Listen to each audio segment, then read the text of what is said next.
Halo semuanya, selamat datang kembali di channel Physics 18. Pernahkah kalian bertanya-tanya mengapa kapal besar bisa mengapung di air, sementara koin kecil justru tenggelam? Jawabannya ada dalam hukum Archimedes, yang menjelaskan prinsip daya apung dan bagaimana benda berinteraksi dengan fluida.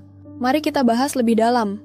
Hukum Archimedes menyatakan bahwa sebuah benda yang dicelupkan sebagian atau seluruhnya ke dalam fluida akan mengalami gaya apung yang besarnya sama dengan berat fluida yang dipindahkan oleh benda tersebut.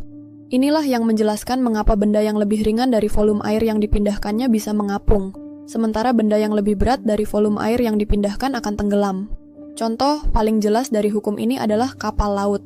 Meskipun kapal terbuat dari logam berat, bentuknya didesain sedemikian rupa agar memindahkan volume air yang cukup besar, sehingga gaya apung yang dihasilkan mampu menahan berat kapal.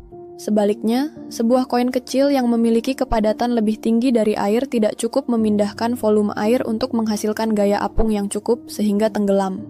Hukum ini juga sangat penting dalam berbagai bidang, seperti perancangan kapal selam, hidrometer untuk mengukur kepadatan cairan, hingga teknologi penyelaman yang memanfaatkan prinsip daya apung agar penyelam dapat mengontrol kedalaman mereka.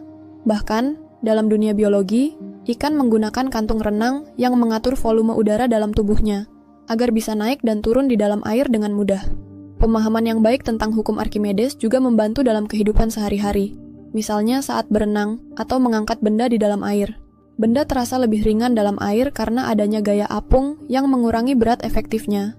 Prinsip ini juga digunakan dalam eksperimen sederhana untuk menentukan volume dan kepadatan benda dengan bentuk yang tidak beraturan, seperti yang dilakukan Archimedes dalam kisah terkenalnya saat menemukan pemalsuan mahkota raja. Jadi, dengan memahami hukum Archimedes, kita bisa lebih memahami bagaimana benda berinteraksi dengan fluida dan bagaimana prinsip ini dimanfaatkan dalam berbagai teknologi dan fenomena alam. Jangan lupa untuk like, subscribe, dan share video ini agar semakin banyak orang yang memahami konsep dasar fisika dengan cara yang mudah dan menarik. Sampai jumpa di video berikutnya.